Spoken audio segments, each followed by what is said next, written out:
Well, hello there. I'm Christine Nichlos. Welcome to our friends on the West Coast. Good morning. Good morning. Hope you're having a good hour or good lunch hour in the Midwest. And I'm here in the Northeast.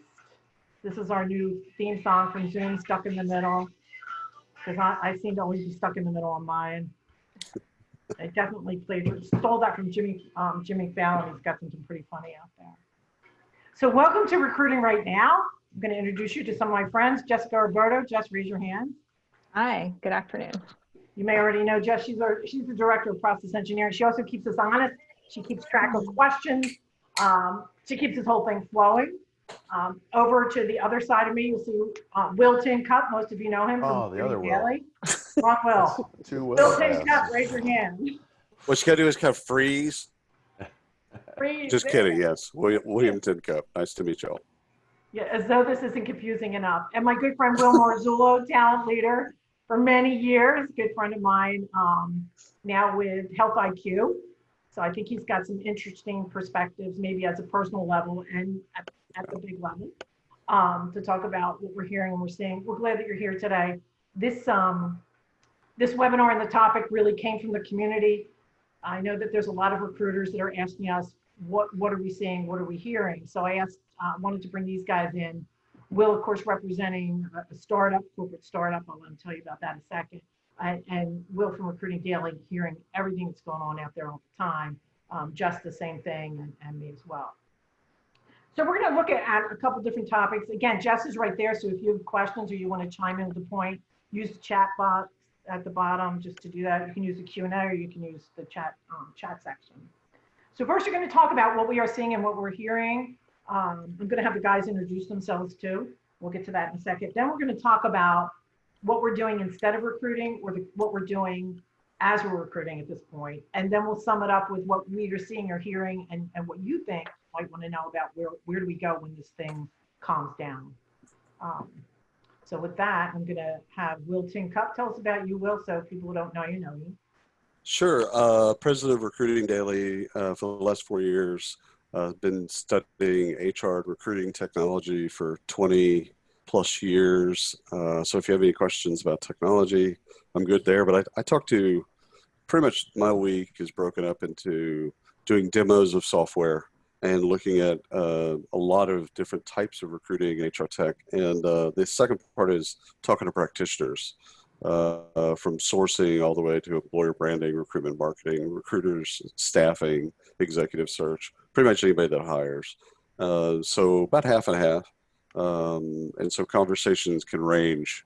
So if you have any questions about technology, we can talk about that. But obviously, I can tell you a little bit about what I'm hearing since COVID from recruiters. Cool.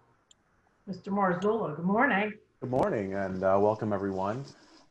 Presently, I am the Vice President Head of Talent Acquisition for HealthIQ. I've been there since the beginning of the year. HealthIQ is a startup out of Silicon Valley that really, if you look at it from a practical purpose, sells insurance, both on the life insurance, Medicare Sup, Medicare Advantage. But really, we are a data organization that uses data that's both available through our own organization and out there in the world of big data to find different ways to find really misrepresented risk in the insurance world.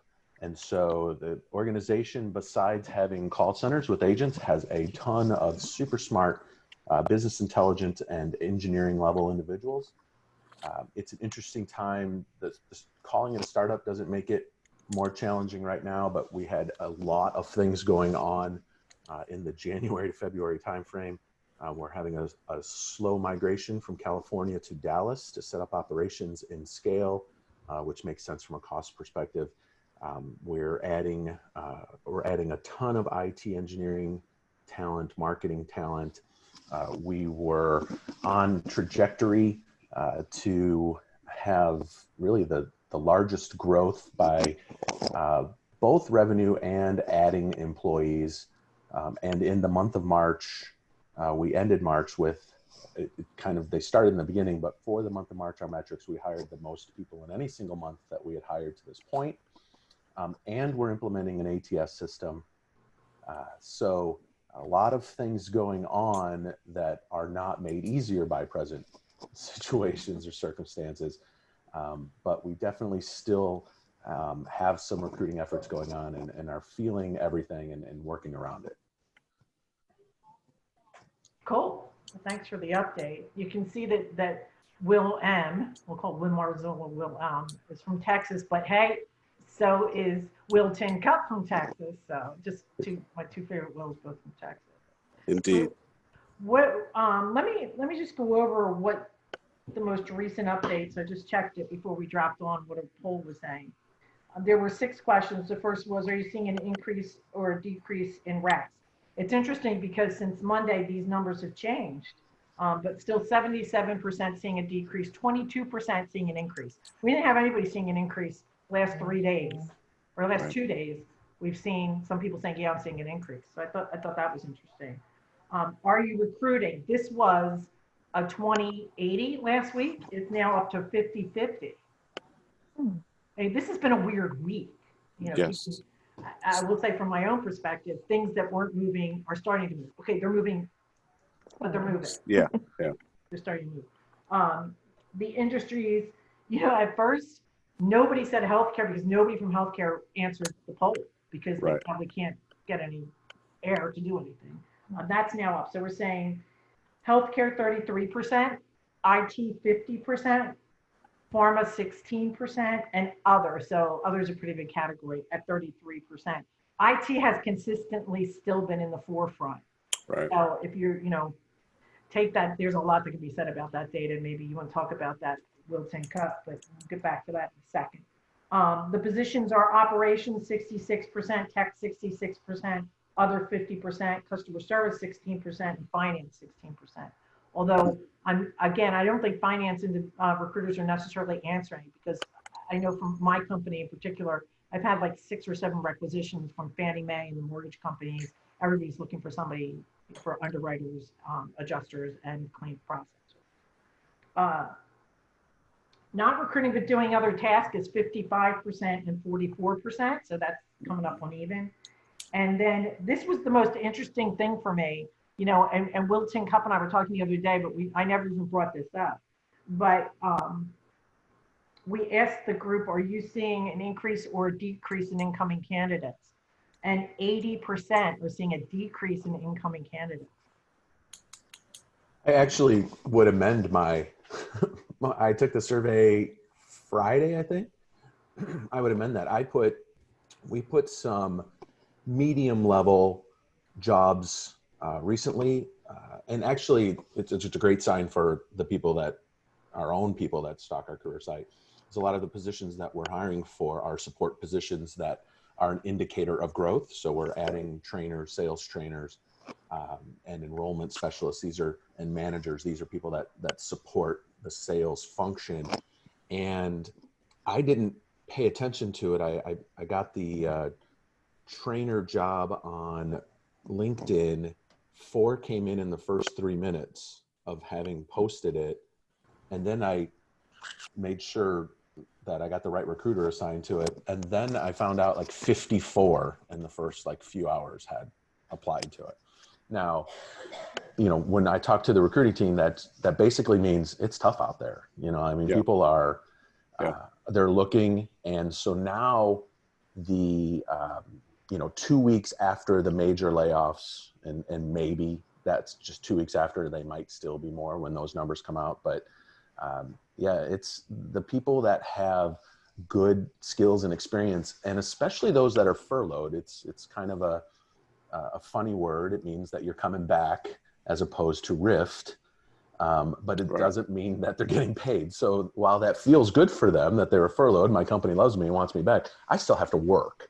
So a lot of these people aren't going to go back to where they were employed.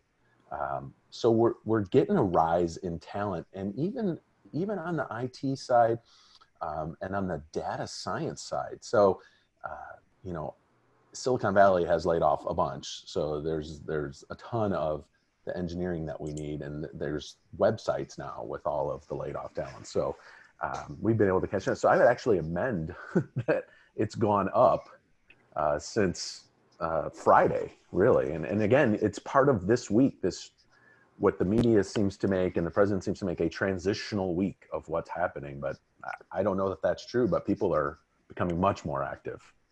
Yeah. What do you think, Will T? Yeah, I think the jobs numbers that came out this morning was another roughly 7 million people that filed for unemployment. But they also kind of caveated the number by saying that the unemployment offices, all of them, state unemployment offices are overwhelmed. So we don't really even know if we can trust the number per se, but it's a big number. So if you add that to to the previous numbers, you're dealing with somewhere around 16, 17 million people that have filed for unemployment. Those are, I don't think any of us have seen those types of numbers in that quick of a time period. But the responses that I typically am seeing, right now to the question is that people think that the hiring will come back and is coming back, but it's coming back in different ways. So if you've laid off your marketing team, you might not replace your marketing team, but you'll bring in people and hire people to do more of the sales execution or sales support or things like that. So even though furlough for me is a really interesting word because I'm not quite sure I know the definition of furlough, and I should. To me, it kind of seems like not quite essential. So some people when they're furloughed, they are kind of guaranteed a job. Some get pay, some don't. Some get benefits, some don't. Some get neither of those two things. So I'm not sure what that word means. So whenever someone says furloughed, I kind of look for a definition, and it seems to be different depending on who you talk to. But Yeah, to answer your question, my question on that was Jess, right? So Jess had to come up because I'm like, what does this mean if we're laying people off as compared to furlough? The furlough really means that you have every intention of bringing them back. Layoff means it's a temporary layoff. But can they file for unemployment if they've been furloughed? Yes. Yeah. So they've been fired. Yeah, they've been riffed, they've been fired, they've been let go. Okay. Yeah. Okay. I just want to make sure that I understand the furlough definition. allows you to hold their benefits, and you don't have to pay out their. So when you term somebody, you're paying out their benefits. You're paying out vacation time, PTO. In the event of a furlough, it's like a bridge of service when they come back. They so remain employees. They're just not working. Do they get COBRA? Yes. Or can they get COBRA? They have the option. They have the option to get COBRA, right? Okay. Are some companies able to continue their unemployment insurance or their health insurance if they're furloughed? Or yes. Yes. To answer your question, yes. That's why the definition that's why it's an interesting definition or an interesting word. And people have used the word furloughed for years, but really it's more I've seen in the airline industry than anything else. That people use that word. Now everybody's using furlough, and I think it's just an easier way for people emotionally and intellectually to deal with trauma. And I think it's I don't have any hate for that. It's just not a word that has a singular definition. Well, I think one of the things I've been doing, there's 3 people that I'm following. One is a person that works at an airline. Another is an occupational therapist. These are people that are out of work, and the other is a recruiter. So I've been following these 3 and watching where they're going. All 3 of them in the state of New Jersey are collecting.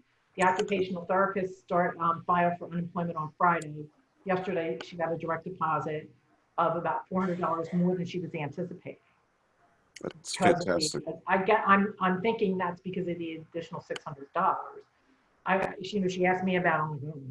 Can't explain it to you, but all 3 of them are collecting more money than they anticipated. So I think, and all 3 of them are eligible for additional stimulus, the monthly stimulus money. This is the only time that I think I could ever think of where you're laying people off, and some of them are going to make more than they were when they were working. No, it never feels good, but I do think there's more money.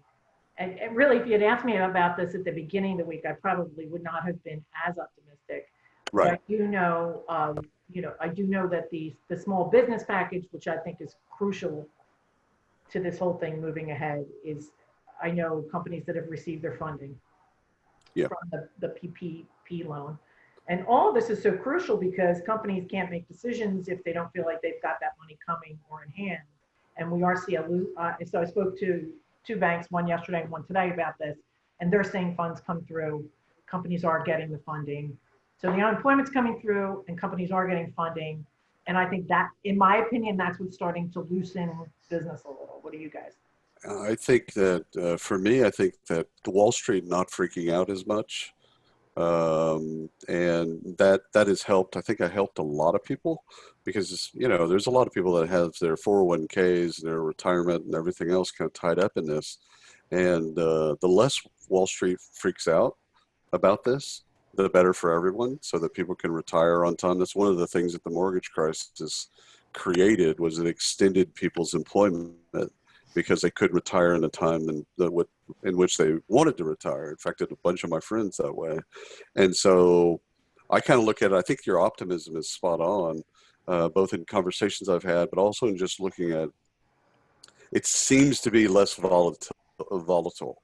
Like Wall Street had their freak out, the market corrected, and now hopefully, fingers crossed, right? Hopefully things will just get progressively better. And it might be just day by day or, week by week, but maybe things get better and Wall Street doesn't freak out as much. But I feel the same optimism, actually. Yeah, the increased number of positions that we have that we're working on, which really are the support of our revenue generating positions, were directly correlated with applying for the loan and getting approved. So I think as I talk to a lot of business owners, as their cash was dwindling, that was driving their layoffs. Now this combined with the payroll tax credit gives them the opportunity to keep, or I guess determine more essential staff or whichever they need, or even new positions. Our positions are just a couple replacement. They're all growth. So I feel very confident about where we're headed now. We happen to be I happen to be with an industry that is not affect, people still turn 65 and still need Medicare. So we're able to provide that benefit, and we're provided again in our unique organizational way. So,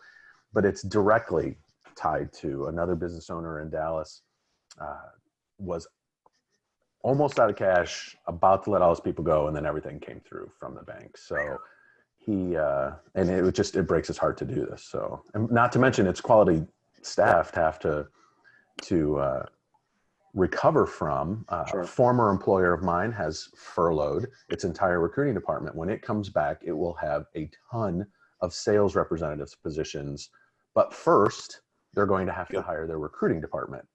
And then they're going to have to hire the positions that help make the organization run. So it's interesting that you bring that up, Will, because that's going to increase their, as you well know, probably better, you and Christine, but y'all know that just hiring a recruiter and then getting them kind of trained up on what you do, trained up on what you're trying to find, there's a time lapse it's not like somebody can just get plugged in and like, okay, go recruit. There's I don't know if it's days or weeks or months, but there is a time period. So I hate it when people cut their TA staff. When I hear stories of people cutting their TA staff, because it's so short-sighted of what's going to happen after. And it always happens too. Yeah. I mean, we just are in a volatile industry where every time the company slows down a little bit, it's like, what do I need you? It's not even the layoff. It's you don't have anything to do anymore. Yeah. And one of the reasons we rebranded our name in 2007 to People Science is because we know that if you put good business practices in place with how you recruit, you get a better solution. But still, at the very highest levels, it's get me people. And if I don't need people, why do I need you? Right. And that is still the resounding theme that's out there. So I'm hoping when we get to the other side of this and have some kind of stability for any length of time, that the talent shortage, let's face it, that especially that's not going away. I mean, we know that you're still going to need medical staff. You're still going to need IT people. That's for sure. We have such a shortage. But maybe this whole thing will help elevate us. The other thing I want to throw in about this motion in time, and Will M talked about this, but in case you aren't familiar, the small businesses that are receiving these loans, in order for these loans to be forgivable, in other words, they don't have to pay them back, they have to hire you back. Right. They have to make sure that their average payroll over the last year is brought back to fruition. So if you're a recruiter who's been laid off, your company's gonna want to bring you back. If Right. they don't even try, okay, because you're not a good fit there anymore. Is pretty much is what I would advise. And then the other thing is, if you're looking to make a change, this is probably a good time to look at that, because employers don't have to necessarily hire back their own employees. They can hire back other employees to make up that salary. That's But right. to Will's point, if you're a small business, you're trying to make these things happen, you got to bring the people back first before you do anything. And Yeah. I think it's an interesting dichotomy between the two sets of people that we're recruiting from, the unemployed and the underemployed or passive. So the unemployed or not working or furloughed or whatever their status is, there's going to be a giant shift of people moving one company over, and it's just going to go like that. And that's fine. People get additional experience, a different work culture. It maybe plays into everybody's favor, both on the employer side and the employee side. But then as you're recruiting into the underemployed and the passive, it's different. It's, to me, it's not recession-like, 2008 through 11. It's post 9/11 like. It's the fear of making a major change during this unknown period of what's happening locally. And so 9/11 obviously towards the United States, and this now everywhere. But if you're recruiting within the United States, they still have that. People are gripped by fear. I shouldn't change now. I shouldn't change my insurance plan. I certainly shouldn't move right now. That wouldn't be good. So you got this group where there's going to be a ton of talent both available because of layoffs. And it's to me, it's a lot like post 9/11, because some of the higher level, very skilled talent are just going to sit tight and see what happens. And so unseating them and getting them to your organization is going to be much more of a challenge than normal, regardless of your value prop and what pitch you're giving them. But there is this group of, whatever they determine, non-essential or expendable or whatever, that are going to be able to fill the ranks differently and give you a different kind of a diverse perspective of what's happening out there. I think that's good. Talent from other places, I think, is really cool. Yeah, it's a new lifeblood. And to your point, new perspectives, all these things are good. I think you've really hit on a really interesting point, not just about 9/11 and how the trauma, kind of the ripple, lasted for a little bit longer. People didn't feel like they were in control, which, the mortgage crisis, whether or not we like it or not, was kind of self-inflicted. It was predictable and predicted. It kind of feels like we did that to ourselves. So we'll just kind of put that off to the side for a second. 9/11 was not that. It was trauma and mass chaos. And I think going back to that time period for HR and for recruiters in particular, I think it was kind of a bunker mentality. You just kind of hunker down and wait out the chaos of whatever that is until the chaos seems like normalcy, and then you go on from there. Yeah, totally agree. And I will tell you, I think, we're a small company, and certainly in comparison to the other, we're probably smallest, most successful RPO, because we weather like every storm.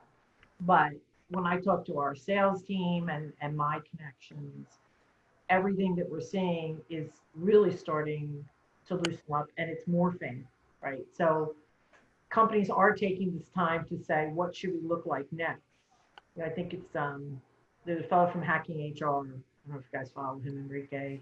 Oh yeah. Yeah. Oh yeah. It does great work. And his thing has been, everyth's going to change, and now he's saying everything's changing now. And Yeah. I think there's a lot of truth to that for HR, because look at the difference just using, we've been trying for years to get some of our customers to do virtual interviews. Well, now, I mean, that's pretty much a no-brainer. And if you look at the ripple effect that has in everybody's lives. Yeah. So then you say, what's attached to that? We are going, and Will, you and I talked about this Will Tincup and I talked about this a few years ago. We need to always know that we own our own careers. That's kind of new to some people, but you do own your own career. So at this point in time, to look at your organization and say, am I a crucial player? How is my company going to shake out? I mean, it's really easy if your company doesn't make ventilators and they're making ventilators right now, then you're in the ventilator business for a while. Is that going to subside? Or are they going to spin it off? I mean, I think this is the time that you really have to take a look at the whole web of your infrastructure of your organization. And even though you can't make projections or, can't project what may happen, you can say things like, wow, I see we're going to be successful here, or this is going to depreciate what we do. So just being really smart. Wonderful moment to reimagine work in general. And those that were maybe against virtual work or against telecommuting or something like that, it's going to be kind of hard to kind of put that air back in the bottle, just like your customers that maybe didn't want to or didn't like virtual interviewing or video interviewing before. It's going to be very difficult to put that air back in the bottle, but it's also and Will mentioned this during his intro. It's a really interesting time to think about technology in a different way. Like he's going through an ATS implementation or using a new ATS. This is actually a really great time to do that. Yeah. Because in December or November, most people were too busy to do or to buy and to demo and to do all these things that you need to do with technology. Now we have a little bit of time. I think I don't want to overstate that we have a lot of time on our hands, but this is actually a really good time to actually take on something like an implementation or a new integration or something like that. It's also a good time to leverage savvy negotiation because those companies are experiencing and challenged with net new sales right now. Yep. So you are in the driver's seat now, even from some of the top technology, which we were able to buy into, and changing, the video interviewing. What we're trying to do from a technology perspective in HR, specifically in talent, is break the old conservative personnel management ways of doing things into a new way. So I worked in healthcare for years. Patient facing, the most modern technology, cutting edge innovation, unbelievable. Behind the scenes, the oldest, most antiquated technology in the world. And that's just because of how conservative it is and trying to change it. So the thought of a distributed workforce, teleworking from home in many of these organizations, including the one I'm in now, we're gripped with fear about sending all their people home. And we have a call center environment of salespeople. Now, It's not necessary for them to be shoulder to shoulder with somebody because they're actually individually working on their sale. I had one of my team members say, yeah, but they need that opportunity to complain to one another back and forth. Well, that's true. But the reality is they can do. So the big question is everyone's working from home now that has these. So the question is, what if everyone is performing better and productivity and output is higher? What if our teams are making more sales from home, but we don't like work from home? Like that is a decision that everyone's going to have to deal with. And especially if part of your employee value prop was the culture you created within the building that you have. So you have meals and snacks and massages and it's got rest areas and games, but now you work from home. So now you've completely removed that from your pitch as a recruiter. And this is why you want to work here. Work from home and make more money. Okay. Yeah. So yeah, it's changing whether now people wanted to or not, because maybe as much of this technology wasn't available after 9/11, but now it is. And video is the king, as you see Zoom in the news every day. We're on Zoom. It's totally different now. Like somewhere, someone at WebEx is going, man, we did this years ago. Like this was no problem for us, but now Zoom is everything. So the way we do this is changing. I'm happy to see it change. It's going to reduce the cost per hire. It's going to increase connects and touches with candidates. It's going to open up single geographic organizations to, talent across the entire United States and maybe even internationally, globally, certainly on the engineering and IT side. So I'm kind of excited to see it go there because I am a techno junkie when it comes to recruiting. I think that there are pieces that every organization can add that might not be the same from one organization to the next that will help them besides the ATS, which is our system of record, but that connect to that can make it a better recruiting experience for all of the candidates. I got a quick follow-up, Will and Christine. Are y'all seeing more asynchronous video or synchronous video? Meaning, is it are y'all, either Christine with your clients and yourself, are you seeing kind of the one-way video where you ask the candidate to answer a certain set of questions, or are you seeing synchronous, which is kind of a two-way or group kind of interview, etc.?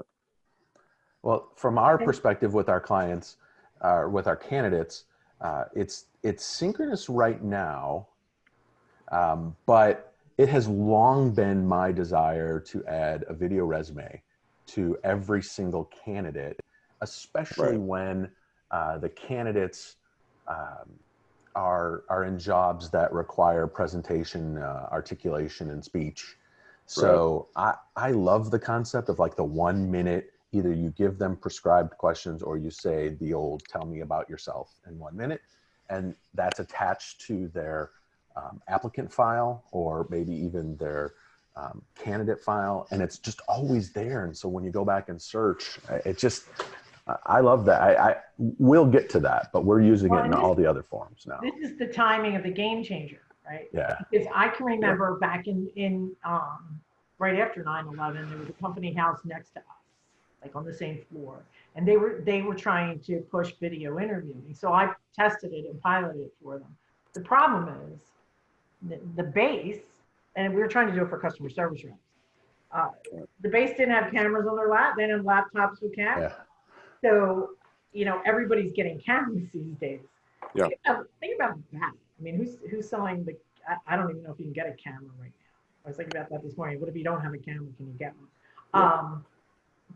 And it's interesting too, I should tell you that I elected to have all the bounces of the emails that we published to, and we have about 15,000 or so people that follow us, and 32% of them are showing not working from last week to this week. My gosh. That's a pretty big number. So in other words, their bounce came back and said, I'm furloughed, or I'm no longer with the company, or I'm laid off. So it's a pretty big number.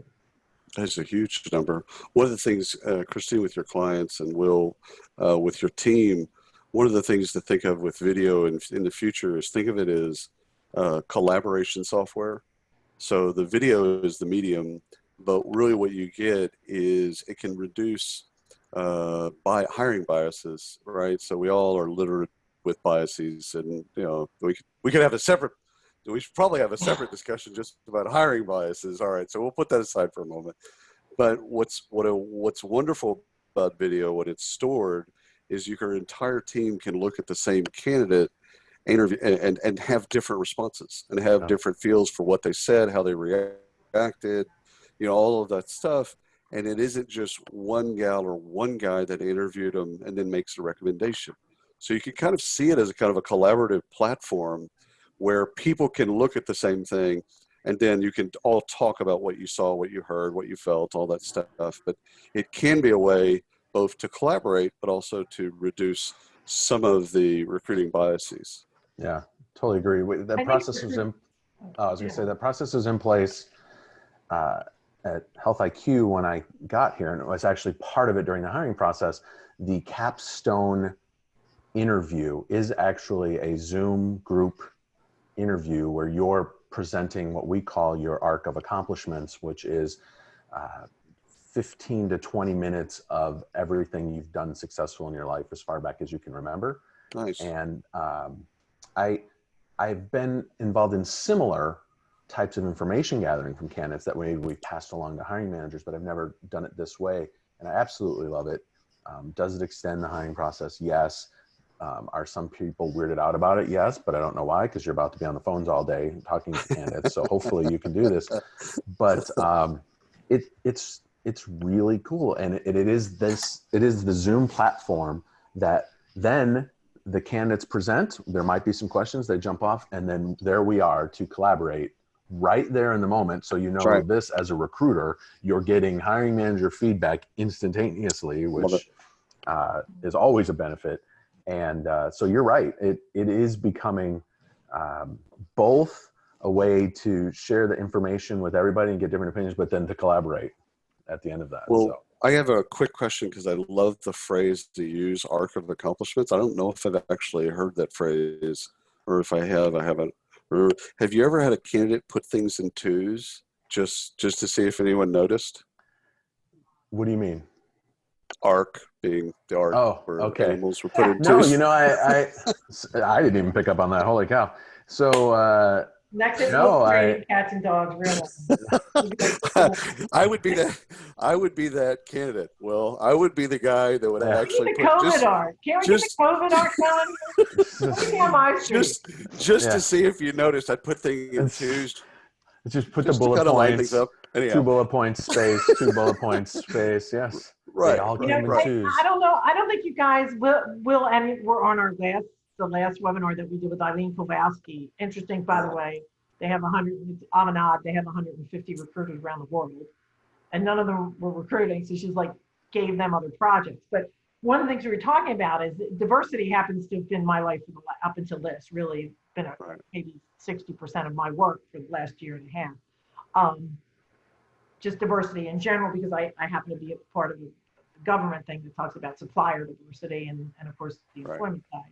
But in those meetings, I met a company in the Valley that has actually created a platform that they were turning into a virtual platforms for companies to use, like a GoToMeeting, but with avatars. And these avatars, when we talked about it, they very quickly, I said, yeah, but I'm going to know that it's a guy because it's a guy's voice. Yeah. So what they came up with is this, like you're interviewing a beam of light. And so in other words, on this screen right now, if we were the people let's say Will M is who we're interviewing. Well, he would be this beam of light and we would be beams of light. So now we have to have like laser focus on the beam of light and what it's saying. And you know what? I'd rather do the Dateline fuzzed out like the informant that you can't see, and they've and they've auto-tuned their voice, and like you just can't see the shape, and they've got kind of a beard and maybe a fake mustache. The baseball cap, the baseball. Exactly. Baseball cap. I'm a shadow cap. I'd rather, instead of beams of light, that would really freak me out, actually. I would rather do just the FBI informant deal. I think we've actually had some questions come in. I don't know if y'all's screens light up with this stuff. We probably should answer questions. Yeah, we should see what people want to know. Yeah, you never know. Never know. They might actually we would like to hear, too, what you're doing instead. I know that we have recruiters that were looking to do different things they haven't done before. So, and I will tell you, it's been a great opportunity at our organization too, because people who are not, we also do a lot of consulting work. So people who wanted to move into consulting, that's where it is right now. So we're going over there. There's a lot of liberties, I think, that are being set up for people that weren't here before. And you know what the big news this week is, I think? The distractions are starting to go away, or we're getting used to them. Like I know Jess homeschools, right? Well, I'm a homeschooler. Yes. Oh my gosh, you're one of the homeschoolers now. Even my dog is freaked out. I'm now working every day with my spouse. These are really big distractions. Like I used to work in the morning at home until 10 o'clock. And then I had that ride into the office that would change my headset. And then I had boom, boom, boom meetings all day. So I had to figure out how to not have that downtime at 10 in the morning or move my space somewhere else. I mean, there's so many things that everybody has had to get used to. Plus, people are dying, which is huge. A lot of people are sick and don't even know if they're sick. So you can't, what the thing is, you can't get away from this. Even 9/11, you could turn the screen off. But if you turn the screen off on this, you could miss something like all your public parks are closed, and if you leave, like in New Jersey, we can't go out after 8 o'clock. They just Right. shut all the public parks.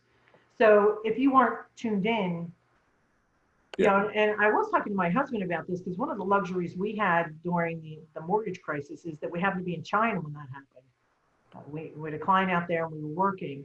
So, you know, we got all these calls from our accountant and things like that. You know, here's what you got to do. But when we came back, we made a conscious decision not to turn on the American news. We ciphered what we were seeing. And I honestly think that really helped us weather the storm because we weren't emotionally messed up. Right. It doesn't matter which network you watch, you're going to get emotionally messed up. Right. And it made it hard to move forward, I think, for a lot of people because you were dwindling on everything that was going wrong as compared to where do I go from here? How can I possibly even capitalize on this crisis? And where do I go from there? Well, I think to your point, Christine, I think that every recruiter that I know and recruitment leader that I know has a list somewhere of things that they've wanted to do, wanted to try. In fact, you just heard Will talk about one of his things on his list. I guarantee if we dig into every recruiter, they're going to have a list off to the side of things that they've always wanted to try, maybe assessments, maybe different screening methods, maybe different interview styles or style guides, but they've wanted to do something different. And they just haven't had the time to get to those projects. So on one level, first of all, everyone reacts to, some trauma in different ways. So I want to be, I don't want to shame anybody if they're not being super productive or not working on that list. I just want to highlight kind of the folks that do have that list.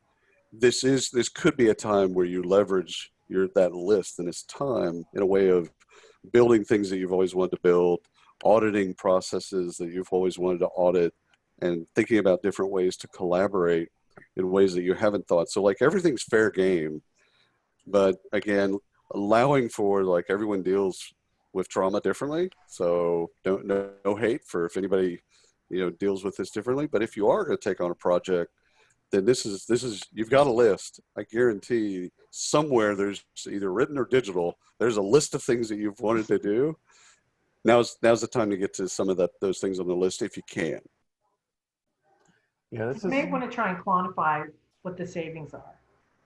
If you're talking, let's say, for example, it's time to look at assessments. So I've got to tell you, when somebody comes into my office and says, I want to look into this, here's what I think it's worth to the company, whether it's saving money or the value that it's going to bring, I'm not going to say, go away, I don't want to talk to you. You know what I mean? Yeah. I'm going to say, let me see what that is. So right. I think a lot of times talent acquisition is like in its own little bubble. It's like in quarantine from HR a lot of times anyway. And I think that also makes it easy to just lob us out when things go awry. I think if you're able to make a good business case, that not only elevates you, it elevates the whole profession. And we need to do that for ourselves. Because frankly, we don't. Right? I don't think we ever go in and do an evaluation of a bunch of recruiters and say, wow, these are people that have really been able to move forward because everybody knows who they are. They might have a lot of great traits, but actually they're so busy in that reactive mode that you really don't know how good they are, right? And it's just kind of sight unseen. This guy's doing a great job, I guess. We have people, I'm good. So I think we've been hidden behind things. And now if you can look at those programs, and this is your time to show everybody what you got. So, interesting question that just came in. Do you think virtuality can fully replace collaboration around the conference table? What about the socialization of being in the office? And this speaks to having this distributed workforce now. And I can tell you that my perspective on this, recently having been in organizations that have taken a distributed recruiting team and have centralized operations, and we centralize the operations so that we can get the collaboration between candidates that sometimes get siloed within an ATS. So now if you're recruiters working in the same area, you can just turn and go, didn't you have somebody that, there's a lot of back and forth between this, because if your job is about, filling the spot, but then also changing the lives of the candidates coming in, you're going to try to find them a spot. Oh, I don't have one in my territory, but Susie's got one over here. I feel that our sales agents can go home and work, and that socialization is probably more of a time suck when they're working, especially within a commission-driven environment. But from the recruiter perspective, and this is a shop, you know, as small as 2 up to 75 recruiters, having them in one spot physically, there is a lot of collaboration that does help fill positions, that does lead to better candidate satisfaction, but then also higher fill rates. Can it be done virtually?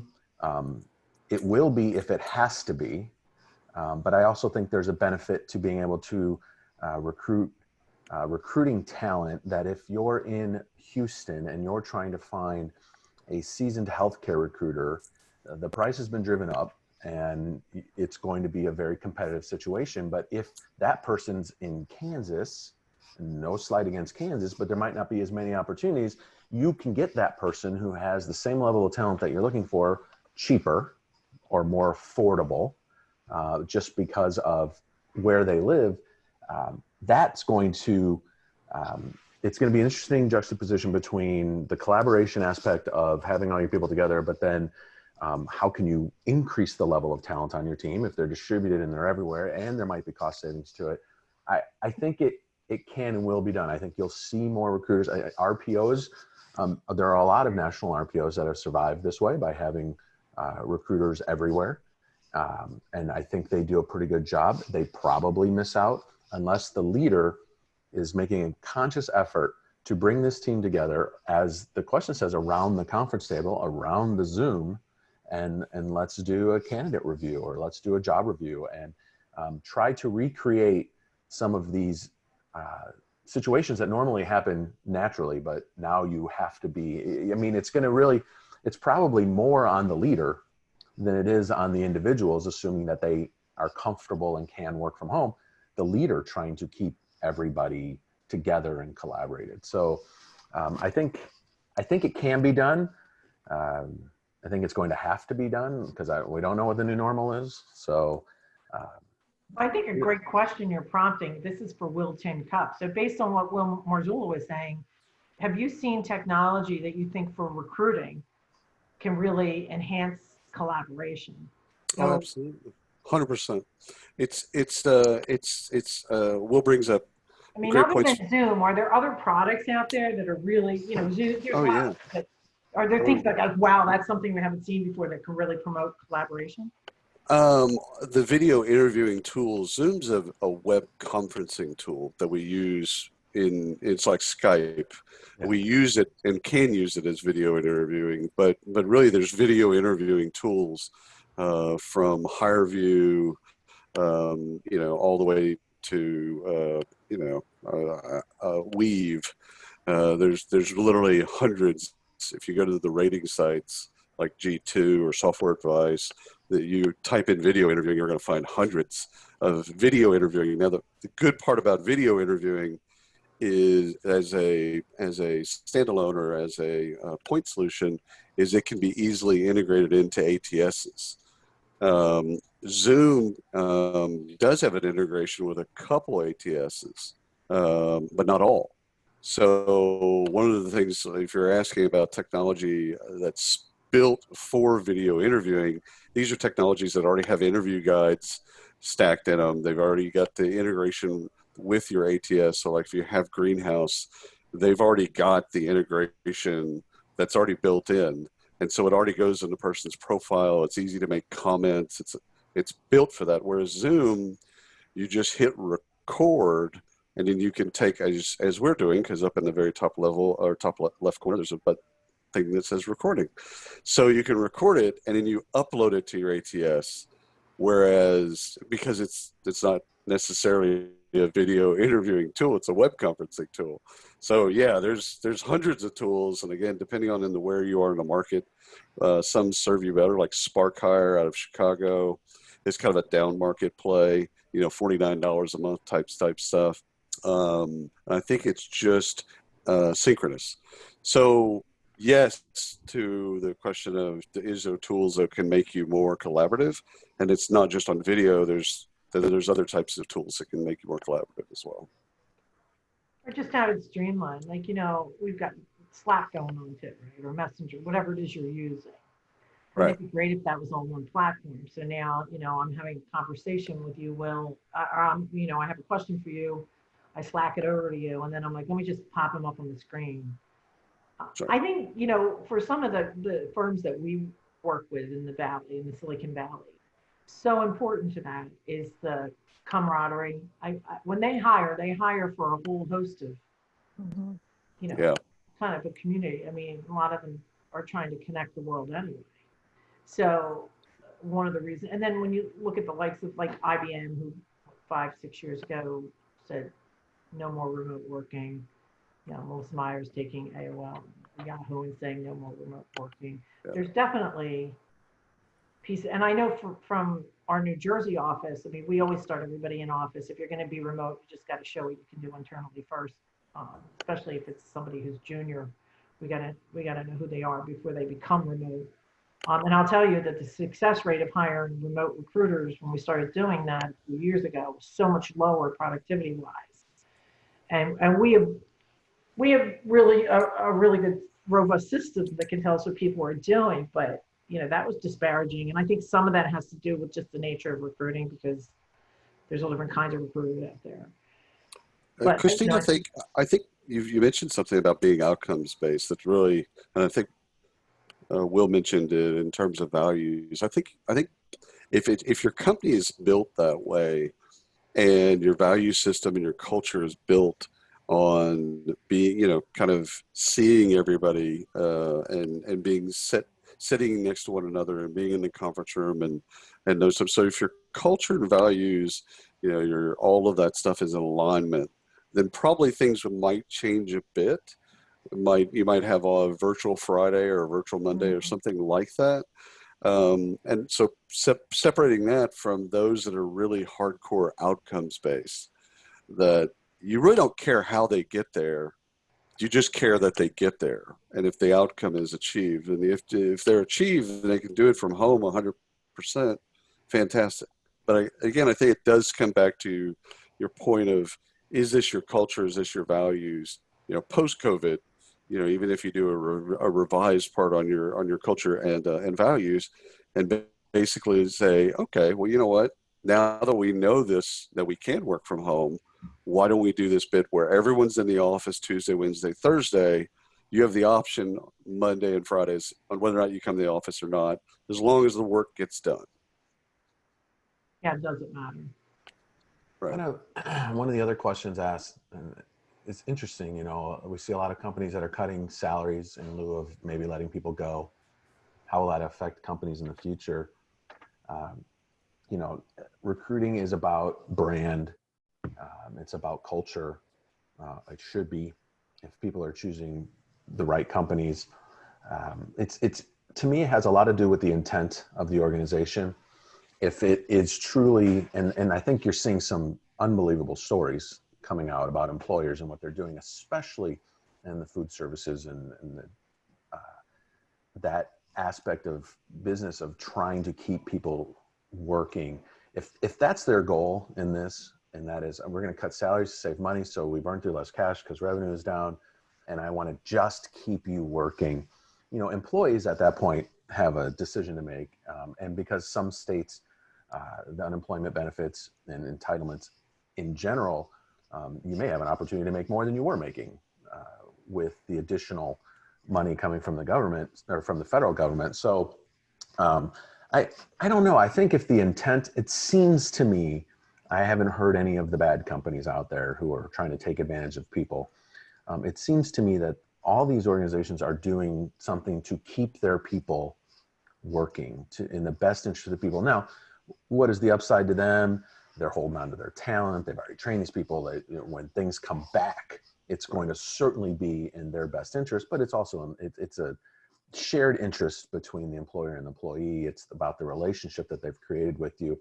It probably has an effect in the future. I think it'll be important to see that the salaries come back when we're officially the post time frame, whatever that is, and their revenue, it'll generally be tied to their revenue. And I don't know. I think it'll be a part of a playbook now that we don't have right now, that the next time, if it's this or a Katrina or God forbid a 9/11, any of those things are horrible, but there's more things being added to the playbook every day in this, and this may be one of them. And you may see that articulated somewhere in the hiring process. In the event some catastrophe happens, we choose to cut your pay and keep you working as opposed to we don't really know how it's going to affect it, but I think that I have found that most companies are being pretty genuine and authentic about keeping people working. And if that's truly what they're doing, I don't think it'll have a negative impact. Well, Will, you mentioned a word that's really kind of a great word to kind of launch off of is brand. And I just wrote about this on Recruiting Daily about Employer of Choice Awards. So I'm super jaded about Employer of Choice Awards, so I should put my biases forth. But I believe that if you've Not that it's a paid listed, play. yeah, No, but never. yeah, shocking news at 11. But I think this is the moment that you get to really determine who you are. This is where character is made as a business character, if you will. And if you've got 150 Employer of Choice Awards listed on your website, and you take this moment on an opportunity not to live your values, then I think that's going to long term, I think that affects your employer brand. To your point, Will, I think that people find out that you said one thing and you did something quite different during this moment of chaos. And the second thing that you mentioned, which I thought was beautiful, was recruiting continuity. Like every day in the world, something is happening. There's a tornado, there's a tsunami, there's a hurricane, there's sometime New Jersey's going to get hit with 60-mile-an-hour winds at the end of this call. So something is going to disrupt recruiting continuity. And I think after this, one of the things that we're all going to think differently about is how do we have recruiting continuity even in chaos? So what do we do? How do we audit that plan? What is our recruiting, which is kind of made up, but what is our recruiting continuity plan? And how do we look at that every 6 months or so to make sure that it's up to date so that we are more prepared for a disruption in continuity? Yeah, I find it funny that the disaster plan for recruiting when the power goes out or the power where your ATS is, which shouldn't be, but you never know, and you're down and recruiters sit and they look at each other. What's the answer to that? Oh, the answer to that was the flip cards we had back in the 80s with everybody's name written on it. And we call everybody. And that's how, no, that's what ATS was designed to replace. But you know what? The power went out. They're still able to call people and get them through the process. So, yeah, There's a boilerplate that That's right. CA recruiting can Right. follow, because That's right. most organizations at some point or another have had to complete an RFP. Yeah. And most RFPs with any of the Fortune 500s are going to require you to have a disaster plan. One of the biggest reasons, we literally are in the epicenter of Sandy, right? So where we're headquartered in New Jersey, we were 5 miles from the beach when that bugger hit. I know Brian Easley, our director of IT, is watching this, but he had hair when we went into Sandy. He didn't have hair when we came out of Sandy. But because we had such a well-oiled disaster plan, we were able to refer to that and take action. So you don't even have to recreate the wheel. If you know other people in your organization, they can funnel that over to you. I will tell you that we had to flip the switch and turn off everything after Sandy. Like a few weeks later, there was a cold front that came in and froze everything here. I don't know if you know that. Yep. It's really weird. We actually had to turn everything off in the middle of this snowstorm and keep it off because the power was flooded. So even though we had a generator already set up, we had to do that. Christine, This this is why you need to move to Texas. Is y'all are reliant on a power grid of like 7 states.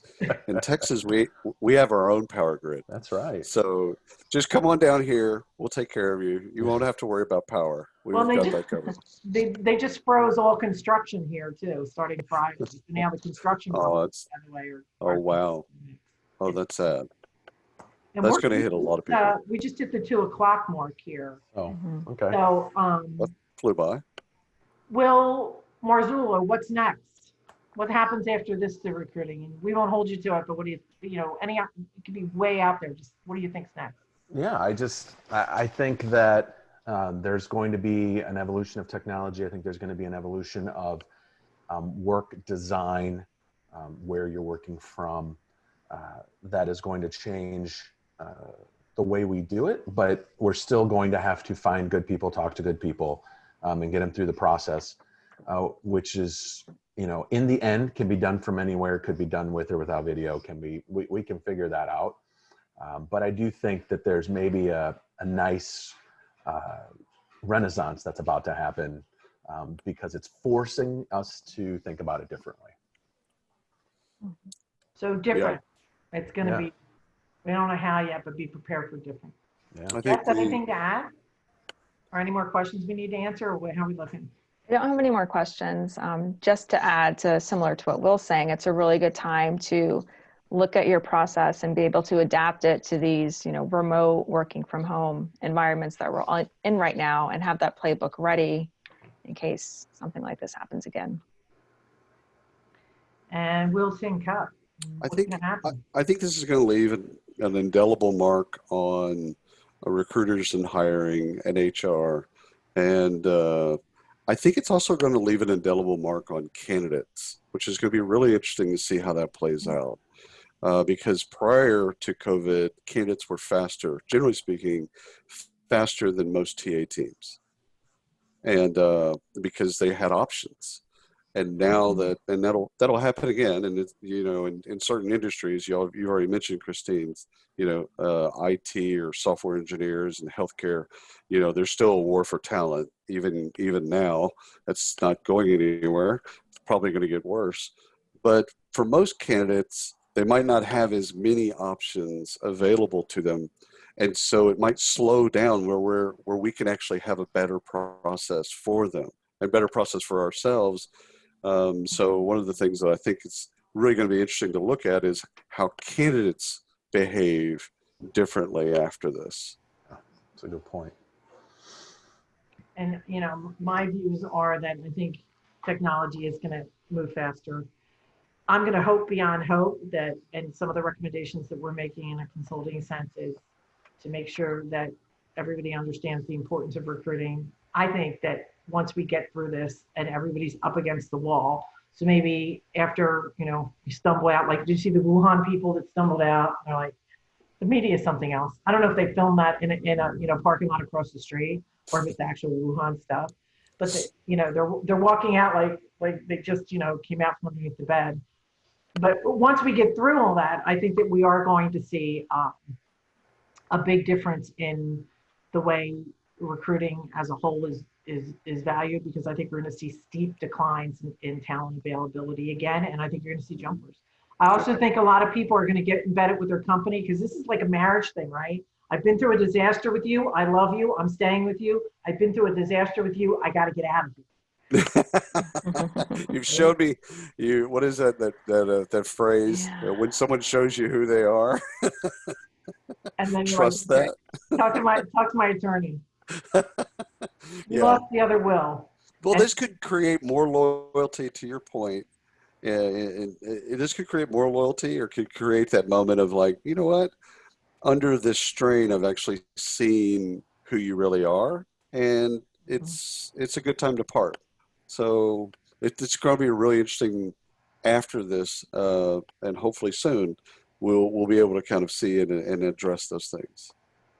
And if you're feeling crappy as a recruiter and you think it's not your market, maybe it isn't today, talk in 4 weeks, because it's already so much better than it was on Monday, and it is just Thursday. So, let's try not to get immersed in the fear, because it's not going to help. 100%. It doesn't make us, 100%. we often think as human beings that fear makes us better. And unless we're really running from a car or a dinosaur, that probably is not the case. It's used as an indicator of what you do want as compared to being afraid. Evidently, with a bear, you're supposed to freeze and not move. So if a bear comes upon you, supposedly, you're not supposed to move, which I'd actually like to see that play out, because I'm pretty sure that I wouldn't freeze. I'd be running or trying to run. Is it like it's trying to climb something? Talk to the bear? Yeah. Or freeze and don't Yeah. move? You just freeze and don't move. Just don't move. Like, I don't think it gets there's a like that. 9-foot grizzly bear in front of me. I'm pretty sure I'm moving. Anyhow, this has been Great. fun. Great I conversation. really appreciate you including me, and it's just been a fun, great conversation. Thank you. And thank you, Will.